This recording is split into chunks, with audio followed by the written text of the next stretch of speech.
Welcome to our YouTube tutorial on how to send your location on WhatsApp, the updated version.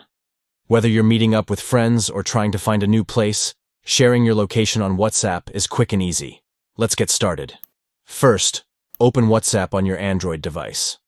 Next, select a chat by tapping on the chat with the person or group you want to send the location to, or start a new chat if needed. Once you're in the chat, look for the attachment icon. It looks like a paperclip and is located next to the message input field. Click on the attachment icon, and you'll see a menu of options. Select the location icon, which looks like a little map pin. This will prompt WhatsApp to access your device's location services. After you've selected the location icon, you'll see a map with your current location pinpointed.